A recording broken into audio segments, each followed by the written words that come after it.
Australia has been shocked again this week after the brutal murders of two women and a young girl in domestic violence-related incidents. According to one count by the group Destroy the Joint, 62 women have been killed by violence in Australia this year. So what are we doing as a society to stop the violence, and what more needs to be done?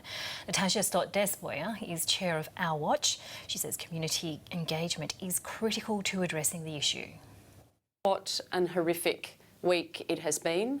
I think there's a sense of momentum. I think the community's been galvanised by the slaughter in our suburbs this week, and people have said it's enough. So community buy-in to this debate is incredibly important, and what I mean by that is we all have a responsibility to tackle ingrained attitudes, behaviours, perceptions that give rise to men's violence against women in our society. Whether that's tackling rigid gender stereotypes and roles, whether it's promoting healthy, respectful, equal relationships between men and women, boys and girls, or even being, I guess, an effective bystander and saying it's unacceptable for women and children to suffer this violence, and whether it's violence that's physical, whether it's emotional, or whether it's sexual. So I think the community's response this week it's given me some hope, actually. At times when you work in this field, you feel it is a little hopeless. I guess it's time to recognise that the problem is men's behaviour, not the women who are these victims or survivors. So yes, we have to acknowledge where the problem is, the source of that problem.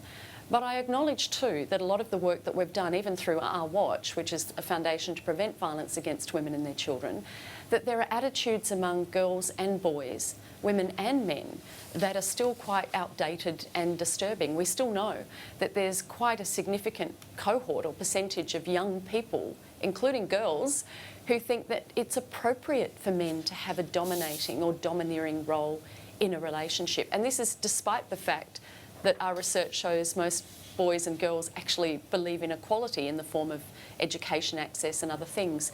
So we've got some distorted community values we have to tackle. But you're right, there's a role for men and women in being leaders in this debate.